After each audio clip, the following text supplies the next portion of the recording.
my independent study was on Roman rhetoric, a comparative study between classical and modern political speech. The first section I kind of want to talk about was like how I analyze these speeches. So I did it like through mainly two lenses sort of deal. The first lens that I like analyzed speeches from the classical era and from modern political eras is through Cicero's 5 Canons of Rhetoric. So for those of you who aren't familiar, Cicero was a Roman philosopher, senator, consul, one of history's greatest orators, and he outlined these 5 canons of rhetoric in one of his pieces called De Inventione. And this was super fundamental to forming the bases for a lot of what people use today, in speeches for their arguments. Starting off with the first canon, invention, Cicero himself defined it as sort of the discovery of valid or seemingly valid arguments to render one's cause probable. So this is just all about finding, exploring, whatever materials you might want to include to make your communication as effective as possible. Cicero recommended 3 steps. So first, crafting your argument tailored to your audience. So making sure you're speaking to the right people. 2, gathering diverse evidence to support your argument, which then proves your credibility. If you're just using one source, it's sort of a little bit, people can question you. And then 3, considering timing, or as the Greek like to put it, kairos, limitations of the timing when you say your speech. So is it the right time to say it? There was this example that I was researching where it was George W. Bush in 2003, during the Iraq insurgency said mission accomplished, and then the Iraq insurgency just went up after that, right? So it's situations like that where it's was that timing really the best? Another example is Abraham Lincoln's Gettysburg Address, where the main speaker, Edward Everett, delivered a 2-hour-long speech. Afterwards, Lincoln followed by a 5-minute speech, and which one went down in history? It was Lincoln's. The second one is arrangement. So this is the process of structuring your message in the most effective way possible for your audience to understand what you're actually saying. Cicero argues that there's 3 main parts: an intro to grab attention, a body to present the main ideas and evidence, and a conclusion to summarize all of that and then leave a lasting impression. An example that I noticed while researching online was the way Monroe spoke. It was kind of there was this motivated sequence where it was 5 steps. He grabbed the audience's attention, then he showed them a problem that needs to be solved, sort of a need. Then he went to satisfaction, presenting a solution to that problem. Visualization, helping them imagine the benefits or solutions or the negative consequences of not adopting it. Then action, telling them exactly what they need to do. The third canon, style, is all about those deliberate choices about the language you use in your speech, including the specific word choice, the sentence structures, the figure of speech, the tone. And these choices are crucial because they shape the tone and overall impression of your message. So this is speaking correctly, enunciating with clarity, simple writing, but still explaining complex ideas with simplicity. And using figures of speech. So I'll get into it later, but an example is Churchill's speech, "We shall find on the beaches." During that, he uses this figure of speech called anaphora, and repetition of "we shall, we shall, we shall." And then the fourth one is memory.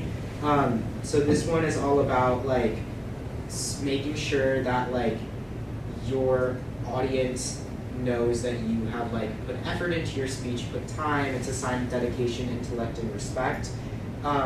Speakers who present their messages from memory are often more perceived as credible, which I'll go into my next lens, connects back to ethos. And Cicero recommended 1, drawing from your own knowledge, 2, crafting memorable messages that your audience will remember, and then 3, internalizing the points that you're actually learning about. So rather than just memorizing word by word by word, instead getting the general concept down and then maybe extemporaneously speaking about that. And the final canon is delivery. So Cicero himself noted the soul and supremacy power in oratory is delivery. So that's all those nonverbal cues eye contact, gestures, posture, body movement, vocal volume, tone of voice, speech rate, articulation, and even strategic use of pauses. The second lens that I used to sort of analyze these speeches were Aristotle's three pillars of persuasion. He defined that there were three main parts to an argument by analyzing human persuasion in his work Rhetoric. And this has been seen across like writings and speeches over 2,300 years since this time. And still like these three pillars of persuasion are still used like within English classes to like describe how your argument should be like put together, but also used by like speakers. So ethos is sort of like the credibility. It's establishing the speaker or writer's authority and gaining the audience's trust. So an example that I was thinking about was like when you see on advertisements, 9 out of 10 dentists recommend this. Or like using a famous athlete to endorse sporting goods. Those are all like using ethos to like proliferate your argument. The second one is pathos, which is more of like the emotional touch. So it's appealing to the audience's emotions, values, or passions. And an example of that would be in commercials when they use humor, or in medical commercials when they're like, if you don't do this, you might be at risk of severe heartburn. Like, they're like using like what would be like a negative consequence to justify you buying the product. And then the final thing is logos, or logic. So using like reasoning, facts, data, and structure to support a claim. So this is like usually statistics, like more vitamin C is better for you in terms of selling a drink or something like that. That brings me into sort of the speeches I analyzed. So before I get into like all of those speeches, I kind of wanted to play a little game. So did an ancient or did a modern political speaker say this? So I'm going to put on quotes on the board, and then just raise your hand and tell me if you think like it was said by a person from our era or a person from more ancient times. The first one, on one side purity, on the other corruption, on one side honesty, on the other fraud, on one side piety, on the other wickedness. Mr. Classical. That is right. That was said by Cicero in Catiline 1, which I'll get into more detail later. The world will little note nor long remember what we say here, but it can never forget what they did here. We can do like a raising of the hands if you think it's said by a modern politician, and then don't raise your hands if you don't think it's said. Lincoln, right? It is Lincoln. No. Was Gerard classified? It was Lincoln's Gettysburg Address. And then the final one, it is an ideal which I hope to live for and to achieve, but if needs be, it is an ideal for which I am prepared to die. You think it's a modern political speaker? 2 people? That's right. It was said by Mandela, and I am prepared to die. 3 more quotes. Judge him by the same standards by which you would judge another man, by his life, his modesty, and his sense of duty.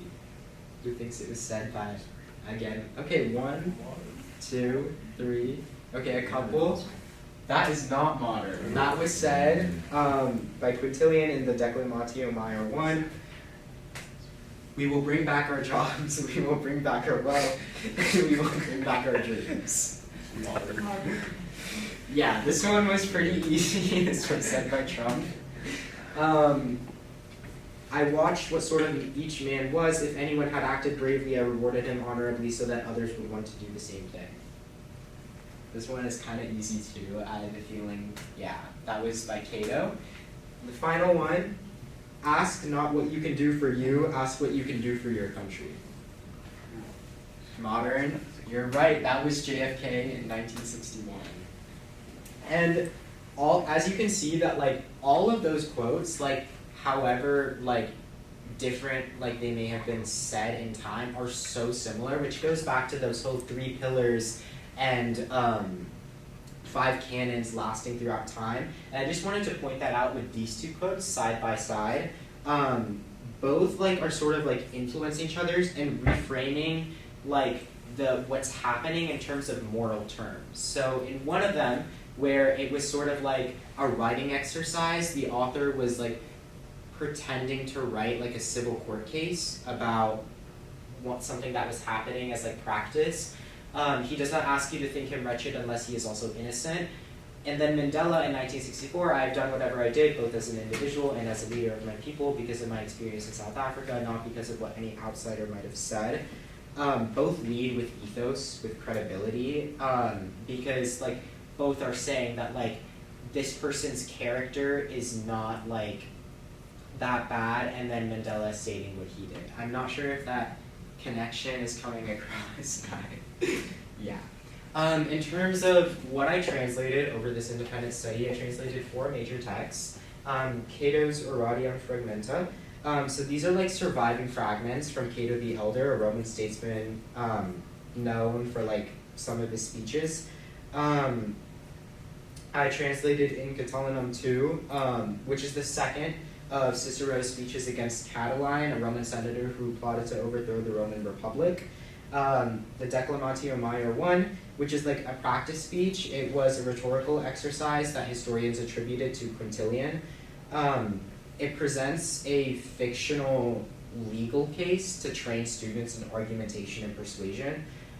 It's about a lawyer like arguing on behalf of this client who is a blind son who is accused of murdering his father. And the wife is like the prosecution and the blind son is the defendant.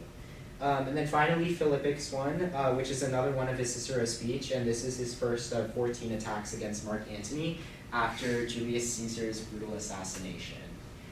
Throughout like all 4 of those, and the other speeches, which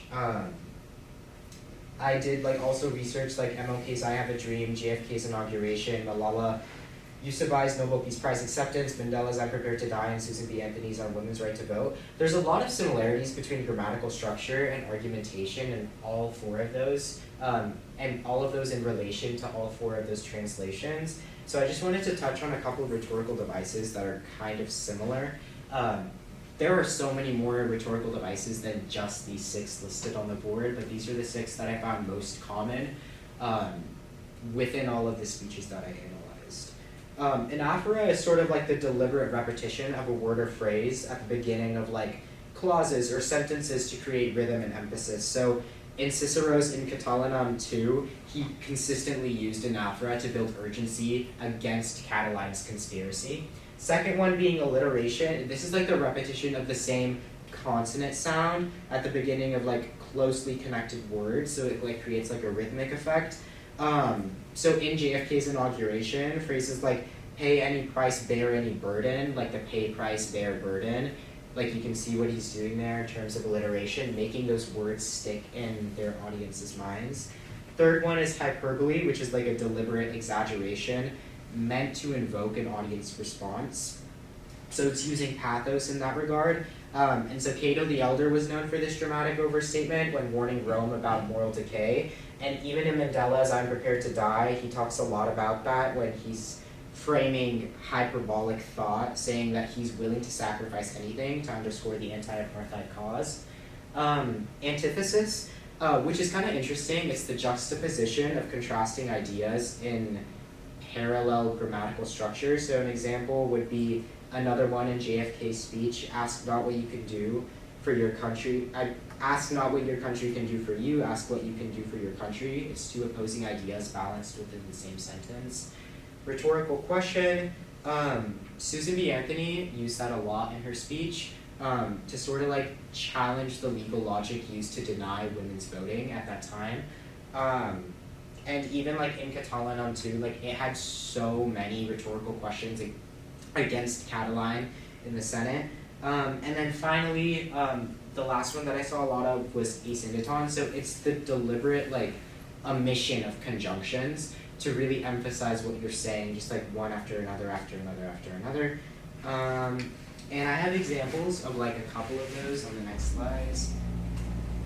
So this is an example. This is MLK's I Have a Dream. You can see like those 2 are from there. And then this is from In Catilinum 2. So it's, as you can see, like these are from 2 wildly different time periods. But in MLK's speech, he keeps saying, let freedom ring, let freedom ring, let freedom ring, I have a dream, I have a dream, I have a dream. consistently throughout MLK's speech, he uses an alpha to really emphasize his point. And then over here in Catalan 2, you see these like repetition of those two words, ilink and hink, over and over and over again, which translates to, on one side fight modesty, on the other shamelessness, on one side this, on one side that, sort of going on and on and on and on and on and on.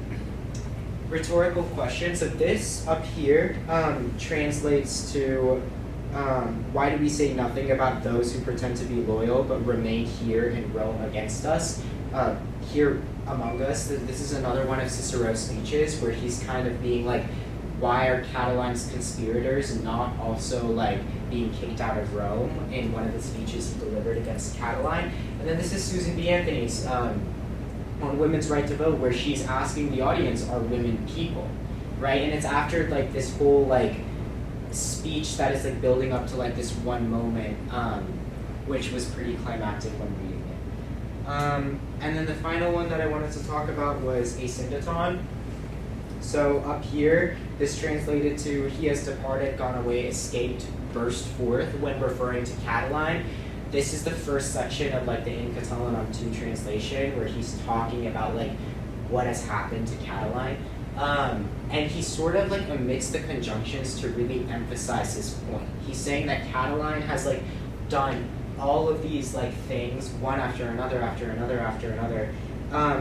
And to me, that like connected a lot to Abraham Lincoln's Gettysburg Address, where he's saying, and the government of the people, by the people, for the people, shall not perish from this earth. That repetition, one after another, really emphasizes his point. It's very pathos forward. It's leaning into like the emotional touch of the audience, getting the audience involved, stuff like that. So from after all of that, I want us to talk about a little bit about like what I learned over my course of like taking this independent study. The biggest thing that I learned is that like the fundamentals of like persuasion have not changed like within 2,000, 3,000 years. Like still, if you compare like Malala Yousafzai's Nobel Peace Prize acceptance speech to like one of like the Diplomatio Meyer 1, like you can see so many similarities and parallels just between grammatical structure, argumentation, even those 5 canons and the 3 pillars are resonant within both, and you can see traces of those too. That was one of the biggest takeaways that I learned. But also, I think I took away a much deeper understanding of like how speeches are actually built, because really going into like how speeches have changed over time, but then also these like 5 canons and 3 pillars, I learned a lot more about like what makes a speech a good speech, rather than just like being like, I guess like less, I was more familiarized with that. Yeah, and that's it. Thank you.